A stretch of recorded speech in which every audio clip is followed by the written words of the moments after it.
My name is Dr. Edward Ngwenya, and in this discussion on skin and soft tissue, under the series, we will be discussing burns.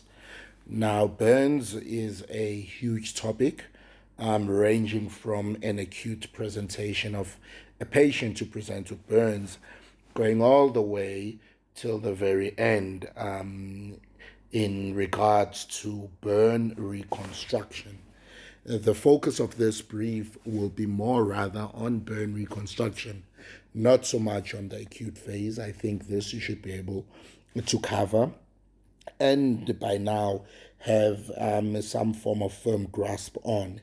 But perhaps succinctly, one can just go through the basics of any patient who presents with burns, significant to admit and significant to resuscitate, the indications of which I expect you to be able to know.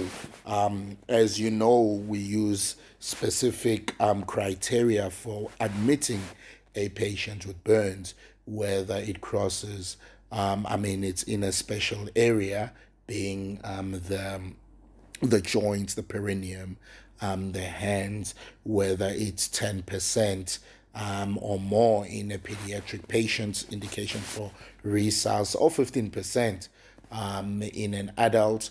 And of course, we look at the elderly as a special group therein, and the indications continue. I expect you to revise those as it's not the focus of this brief.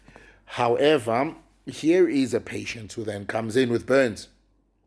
It's someone who was involved perhaps in a shanty house, and it caught fire, or in any building it caught fire, and the paramedics bring the patient, and the patient's here. The patient was trapped in that house, and they managed to rescue the patient. So we assess the patient, excuse me, we assess the patient as per the ATLS principles, acute trauma life support. And what are those? We look at, as in any topic in surgery, or medicine rather, what's important will be the preservation of life, and then we look at function, and then lastly we will look at form. So it's life, it's function, and then it's form. So what's A? We look at the patients, we assess, they bring them in, and then we look at the airway. We make sure that the airway is intact. We look for signs of, inhalation burns, which may be, a swollen face, a neck that is swollen, soots in the mouth, nasal hairs, any erythema in that area. And if you suspect it, you intubate the patient. Secure an airway, a definitive airway. And that is imperative, because should you allow the process to go on, excuse me, and I've certainly been in positions where I've gone to assess a patient who's been left, and we have struggled to intubate this patient, having to rope in our airway experts, the anesthetists, who've tried so many, and others we've needed to convert to a surgical airway, which is not so easy, by the way, in a burns patient where the skin is so friable and the swelling there. It's not as easy as it sounds, but secure an airway is imperative. Therefore, then after we go to B, which is breathing. And in a burns patient, of course, you want to make sure that you rule out certain things. And what are those things that you would want to rule out? Well, there's is the patient breathing well? Carbon monoxide poisoning, that's a big one. The way we classify inhalation burns, as you remember, and I hope you do, is looking at the upper airway, as we've done, and the mechanism therein will be thermal burns from heat transfer, and so we have the airway, the edema, the obstruction. And then we assess the lower airway, which are the lung parenchyma, and this is where the chemicals and the particulate irritants play a role. And herein, you will then have, these fibrin casts that then obstruct the lower airways, inflammation. That's when we have our ventilation perfusion mismatch, atelectasis, bronchospasms. And there we want to make sure that we resuscitate, or rather we give the patient 100% oxygen and we ventilate the patient appropriately. Mind you, do not forget the third aspect, which is systemic cellular dysfunction that may occur from carbon monoxide and cyanide exposure, actually. And this, you would get, asphyxia. The patient may be hypoxic, secondary to lactic acidosis. There may be central nervous system insult. There may be cardiovascular insult. How will you know this? Remember, be wary of just looking at, the pulse oximeter, as it may not be able to actually tell you and differentiate whether the hemoglobin actually is bound by oxygen or carbon monoxide, which we know has a greater affinity. And therefore, these patients, you must have a high clinical suspicion. There are, serum lactate measurements you can do, looking at also end-tidal volume. A CT chest may give you some indication where you would see that the airway wall is thickened, and then you would just look at the diameter of the thickness to the total bronchial diameter. We call that the TD ratio. It was spoken a lot about by Yamamura in his article in 2013. But there's many other scores, the red score, but the criteria therein to diagnose if this is actually by virtual bronchoscopy, which I'm not getting into because we're in an acute setting, but just for you to know on the side that in order to diagnose the lower airway injury, you actually need a fiber optic bronchoscopy, which is the gold standard, and actually something that may assist to give us some therapeutic benefit therein. But you would have an abbreviated injury score that you'd base from no injury up until massive injury. But I'm not going to get into that. So once we've sorted out the ventilation aspect, I assume you know what ventilation support you will give, and we go for a low lung protective ventilation, which is low tidal volume and high PEEP. There's hyperbaric oxygen that's been spoken about. There's high oscillation ventilation that's been spoken about in inhalation injury, of which, look, at the end of the day, they make no difference, the different modes of ventilation, as long as it's lung protective ventilation. Hyperbaric oxygen, certainly carbon monoxide poisoning, it reduces the half-life of carbon monoxide from 90 minutes all the way to 20 to about 30 minutes. That will be there. However, look, there is conflicting data on immediate and long-term benefit, but these are the things that one would expect that you should know. Just don't also forget other things like, your bronchodilators if a patient is wheezing, steroids that some people use, but look, they've shown no benefit. But mucolytic agents, certainly, a combination of NAC, which is acetylcysteine, that is shown to be, quite significant. Using it, with aerosolized heparin, it's shown to actually work, and definitely postural changes and some physio that you may then put. C then comes in being the circulation, and then that's when we now need to resuscitate the patient. Of course, we look at our total body surface area, which we calculate as per the rules of nines, and then we then go in and give the patient Ringer's lactate as per the modified Parkland's formula, which we use. There are many other formulas, but it's anything a constant of 4 or 2 that we use times the total body surface area that we've calculated but using our rules of nines. And then, of course, lastly, the weight of the patient. We take that, we divide it by 2. We give the first 8 hours the relevant half of the fluids, and then the other 16 hours will then give the rest of the fluids. So that is important to then know, because resuscitation actually is the mainstay of burns. That's how you are going to save someone.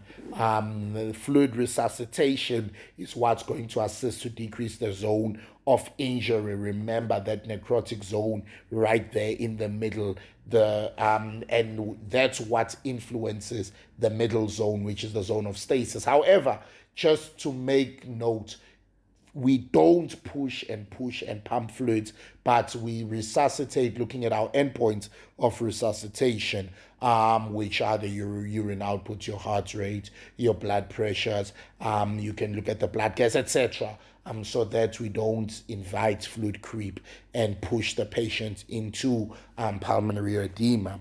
So that's how we then manage. And then we look at the burn, that being D. How do we look at the burn? We then classify the burn according to whatever it's first degree, second degree, third degree, or it's superficial, partial thickness, deep burns, etc. You will then decide whatever you use, but it's all based on an anatomical classification, whereas first degree or superficial burns would be burns limited to the epidermis. They are just superficial.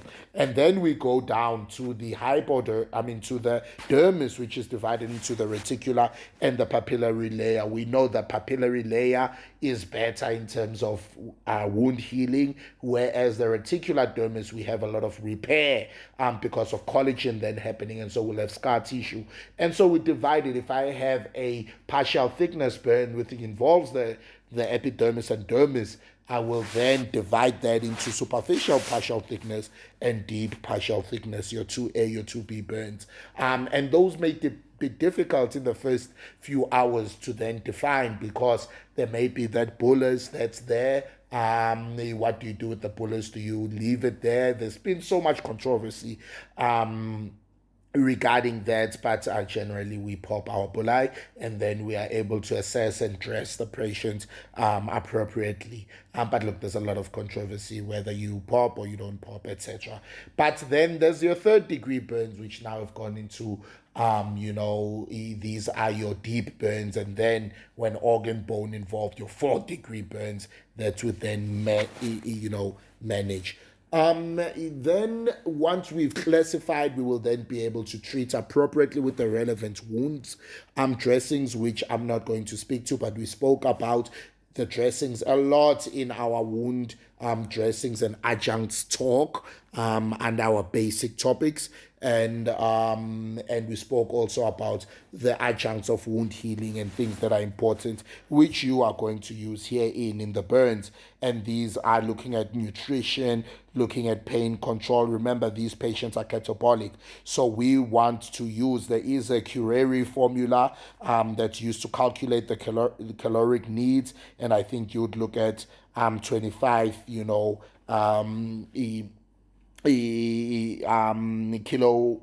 calories per kg per day, and you will add that to 40 kilo calories per total body surface area per burn, and that's generally how you use it. And you increase your protein diet 1.5 to 2 grams per kg per day with additional glutamine that you will then use.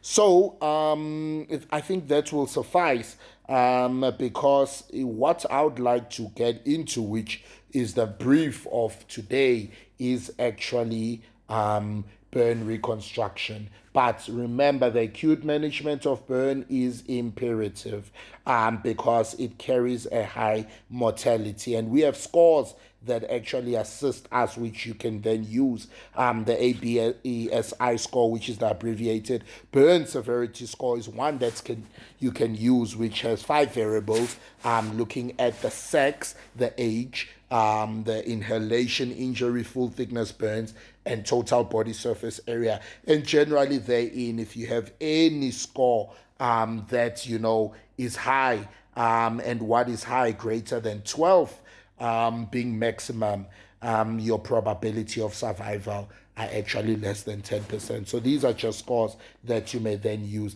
There are other markers I'm not going to get into that are prognostic indicators. Your creatinine kinase in electric burns, your serum calcitonin in inhalation burns, but also tumor necrotic factor alpha, procalcitonins, good indicator of mortality, and platelet counts. Actually, we've known that if they decrease, it may be a sign of wound sepsis. So you will just look at which signs to then use.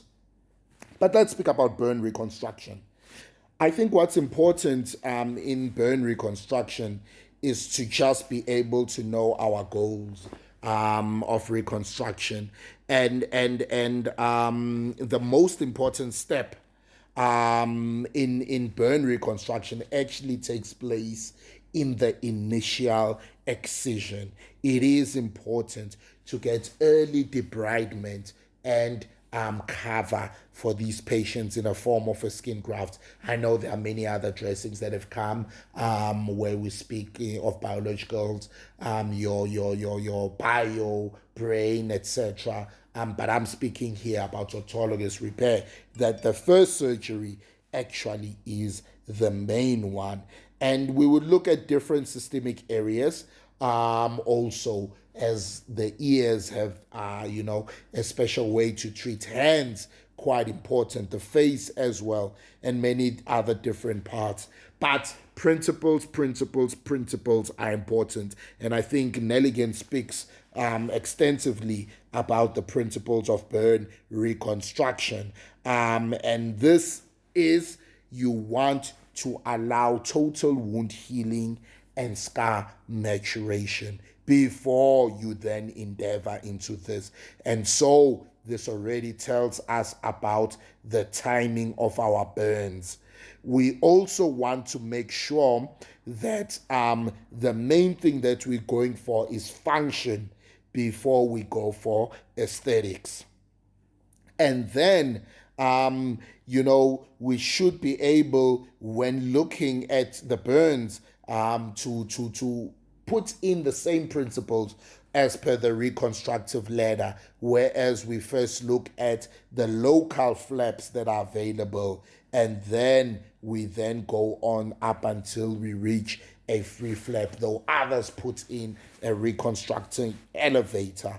But we want to go for the simplest measures that are appropriate for the patient. And we want to replace, the skin generally by replacing the entire aesthetic units when a subtotal or total unit defect is present. And you should know about your aesthetic units, brows being themselves, the entire forehead, the ocular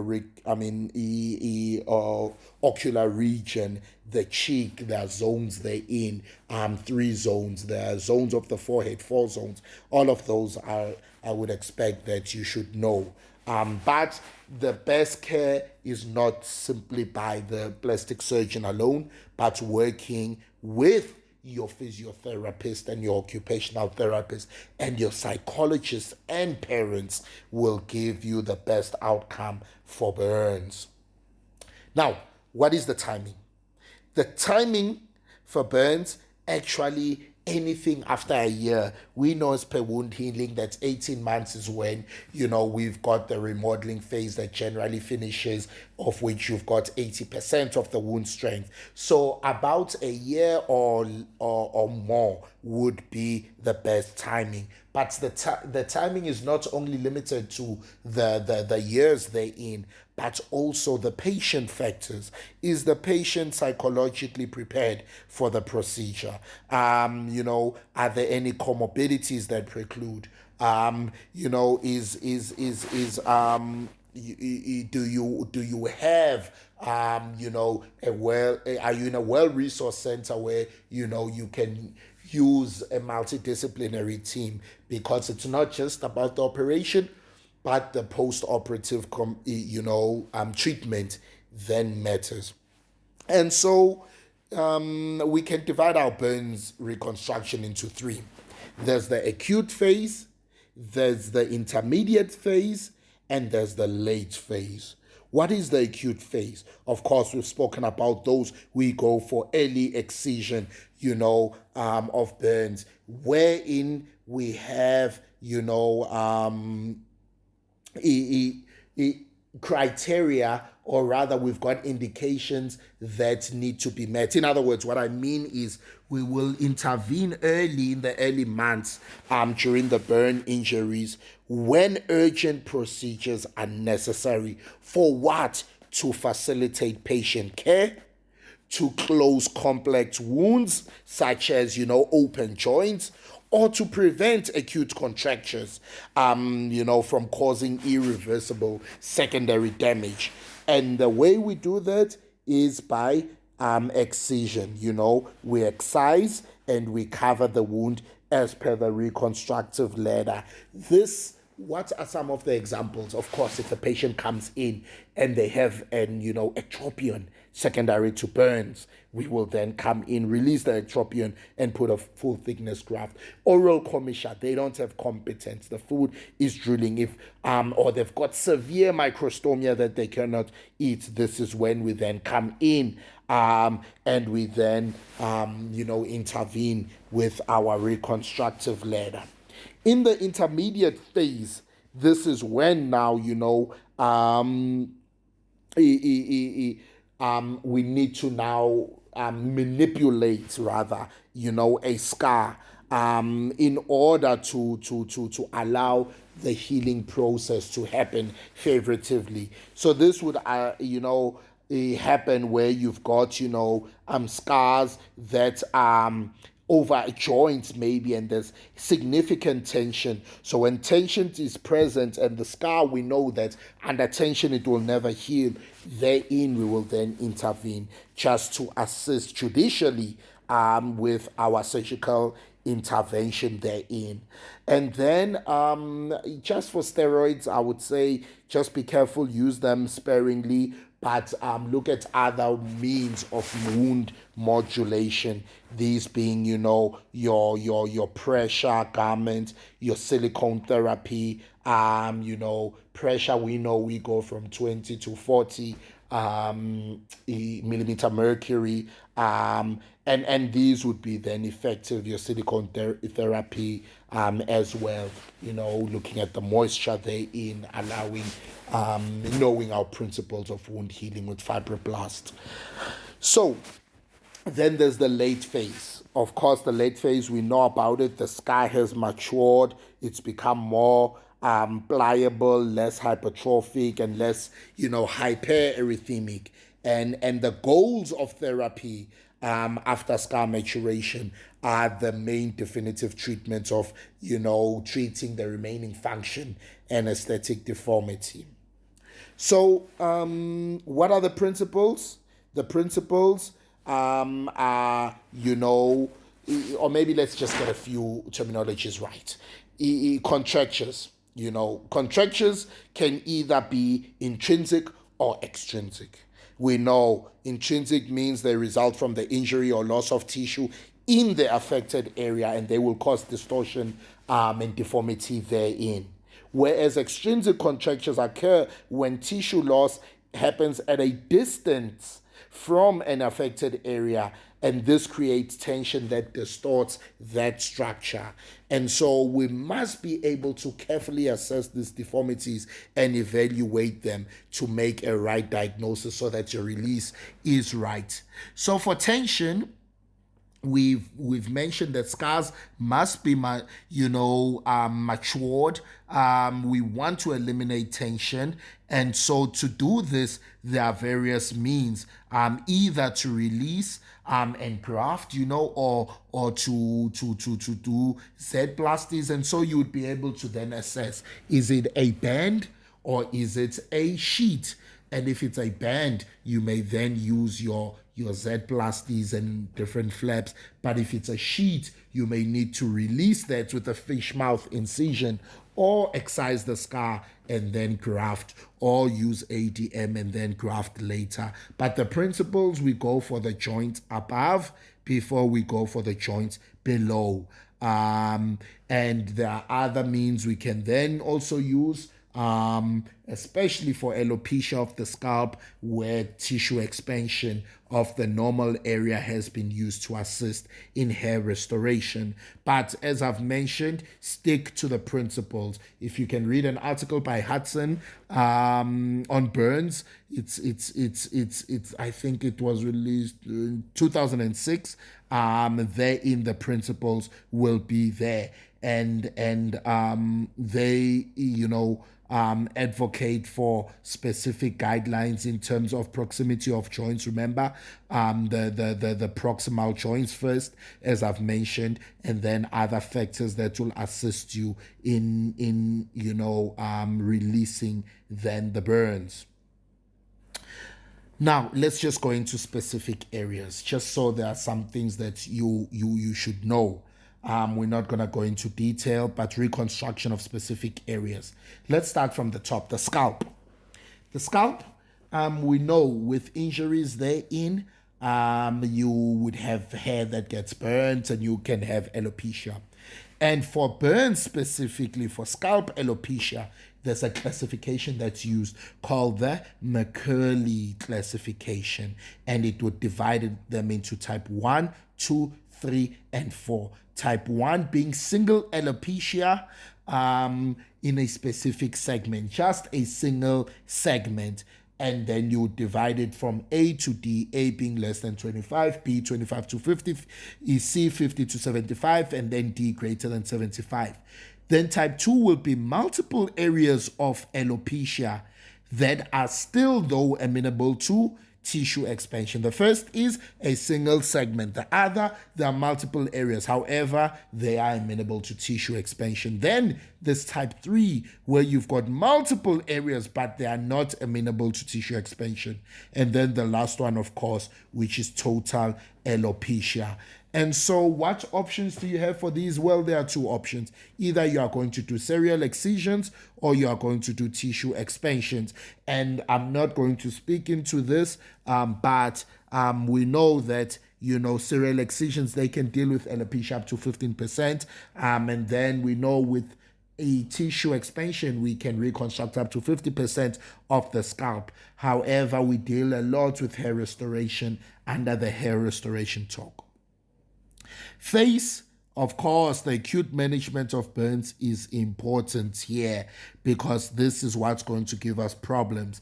In the face, mainly, we have, the forehead. We've got 4 zones of the forehead. Just know about your zones of the forehead.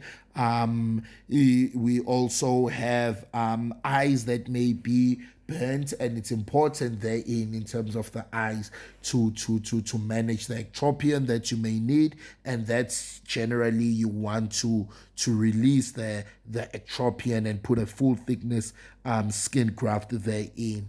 So it's important to just look at the areas that are burnt. The nose, is the cartilage exposed? Do I need to do something to cover it? But generally, forehead, resurfacing with a split thickness skin graft is fine. It's desirable to have a single stage. Eyelids, as I've mentioned, we want to put our full thickness skin graft, and so we release very wide with a fish mouth incision, and then you then put in your skin graft. Choose whether you're going to put in a frost stitch, which I would put sometimes if it's too close to the eyelids.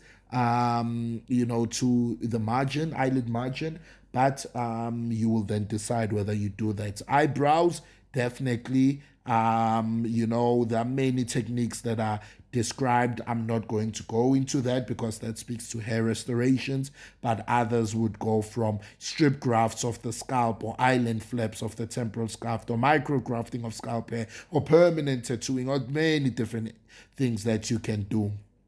What you would notice in the nose is mainly alar retraction, and that's the most common deformity. And generally, it's a scar contracture of the alar. And the most effective way to deal with this deformity is to perform a composite grafting of the skin and cartilage. That is the most external nasal scar. You may incise it and use as nasal lining as well, when we do our sequestration lining for a composite graft. Typically you may use from the ear as a graft to then assist therein. But of course it can get complex, and we deal with that in nasal reconstruction. Lips, of course, generally complications, upper, lower ectropion, microstomia, as I've mentioned, loss of philtrum column and the dimple, mental crease, etc. But just in ectropium, of the lips, eyelids, you'd want to release that and put a full thickness skin graft. However, in cases of lower lip ectropion, if there is a severe neck contracture, you may need to address that as it may cause actually an extrinsic ectropion therein. Microstomia of Burns, we know you want to do a commissuroplasty. And in succinctly what you do, you extend, you cut, you extend, and a triangle basically of scar can then be removed with the apex at the point of the medial limbus. Medial limbus is the line actually that we use to mark. Not others have said the mid pupil, but the medial limbus is actually the mark for where your commissure would then lie. And I like to sometimes, go further and just mobilize the mucosa inside the mouth and bring that out to assist me in forming a vermilion rather than just putting in a graft. Ears, big. The main thing we're worried about is a chondritis, costochondritis. And so for the ears, you want to make sure that, we intervene quite early, making sure that the dressings are there, they're fine, making sure that we've got perfusion that is right and that is assessed, and making sure that there is no cartilage that is exposed. If there is cartilage, remember, in a full thickness injury you may have cartilage that is exposed. That will cause either the cartilage to die, and that's what we don't want. Remember, there's no intrinsic blood supply for the cartilage, and it relies on that external. But even for partial thickness, just be warned, because of edema, you may have thrombosis of central vessels that would then cause this, and it's easy for bacteria to invade and cause damage to the skin and the cartilage. And so these patients, what do we then do? There is what can I say? Dressings that we can use. We like sulfamylon. Sulfamylon works very well, and we dress this 3 to 4 times a day to prevent chondritis. Topical treatment of sulfamylon, which is methionine acetate, and we apply sulfamylon cream on our ear, and we are very liberal in our application therein, and that helps to then treat. But should you need to debride, you debride. If there's chondritis that's there, you make sure you sort that out. And you want to, there's different approaches, a window technique, bivalve technique, just to be able to get rid of that. Now, for ear reconstruction, we speak about it in ear reconstruction, but specifically for burns, there's the Kung classification that divides a burn ear into three types. Mild, where you have loss of the helix and upper parts of the pinna without extensive scarring. Moderate, where it's just the upper half, of the ear that is sloughed out, but the concha is normal. And severe, where there's just a remnant of the concha that is there. And so you would then decide for partial ear, there are measures then you can then put. You can do, your converse, your different bowel procedures, 2 centimeters. You can even use your anti-buch, helical rim advancement. But even a composite graft from another ear you may then use. And then if it's total or ear loss, of course, then now comes in the different techniques that you can then choose to then employ. Whether, and do not forget, alloplastic, artificial ears that you can then put. They are beautiful and they work very well. Osteointegrated implants that are then put there. But if you want to go autologous, just check if you've got enough skin laxity, because that generally is the problem. And just check if you've got your superficial temporal artery, because if you want to use your TPF, which we generally use, just make sure that it is there and it's available. For the neck, you want to generally get a full release. Generally, it may be a band, but a sheath as well. And you want to just get full release and go all the way, because they generally give you your secondary contractures or extrinsic contracture to the lower lip. And so there you may put an ADM and graft. I use Integra quite a lot. Breast as well. I'm not going to go into that. And perineum, important. Axilla, something that is very important. We use your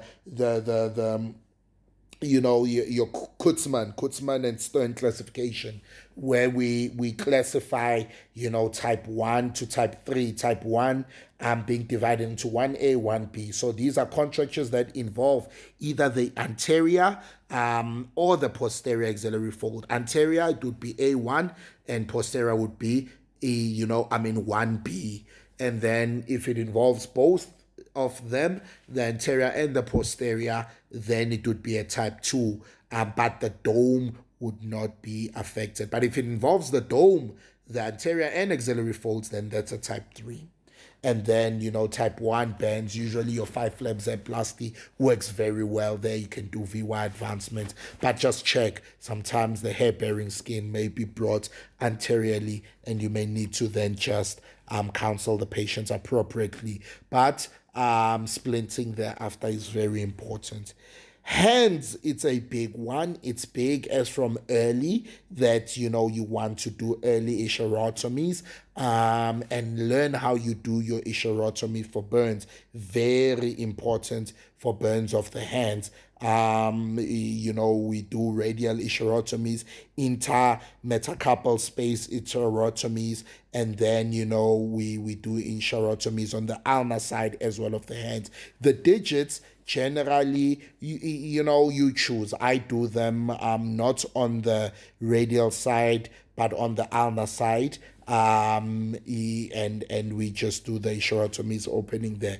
But you choose where you do them. There are reasons that other people would then put. But after doing that, the main thing is you want to splint the hand in, your POSI position. That's the Edinburgh, position that's been put, the position of, I've forgotten the term now, it will then come back, but we want to make sure that we've got our risk extended at 0 to 30 degrees, the MCP flexed at 30 to 70 to 90 degrees actually, because these we want your collateral ligaments to be at full extension, and then we want our PIPs at full extension to make sure that the volar blades are opened, and then our thumb, we want the DIP in full extension as well, and we adduct usually our thumb and pronate it because we want to prevent webbing of the first web space, and generally that would be our management of the hand. It's more involved, but we speak more about it when we speak about hand reconstruction. Just of note, just to mention, there are deformities that you may get, and you just need to know about them, how a burn hand will then look. You can have wrist contractures, burn syndactyles, you can have volar deformities of the thumb, swan neck deformities, which generally can happen. It causes, rupture of the extensor, insertion of the distal interphalangeal joint, and this may cause a mallet deformity, which secondarily will cause a swan neck deformity, and your boutonniere's deformities as well. Just know about them. The little finger, generally the most affected finger in burn deformities, and we then have actually special classification for these. I think Stern came in with a classification where he types it 1, 2, and 3 for the post-burn IPJ, one type 1 deformity that correlates or that is correctable by flexion of the MCPJ, and then 2 which are not correctable by flexion of MCPJ, and then type 3 which are unaffected by your wrist position. So you must just know about these. But I think if there's a classification you want to know about burns, there is one which grades them into grade 1, 2, 3, and 4. And generally, what is it? Grade 1, it's basically symptomatic tightness, but it's not limited, or rather there are no limitations to the range of movement, and the architecture is wrong. So it's just a tightness that the patient would feel in type 1 or grade 1. Grade 2, then there's mild decrease in the range of motion. However, it does not significantly impact, activities of daily living, and there's normal architecture and there's no distortion therein. Grade 3, you have a functional deficit that is noted, and there you now start to have early changes in normal architecture of the hand. And then grade 4, the last one, you have loss of hand function. There's the significant distortion of normal architecture of the hand. So grade 1, just a symptomatic tightness, but no limitations in activity of daily living or range of movement. And then grade 2, it's mild, but there's no significant limitation of the activities of daily living, and there's normal architecture.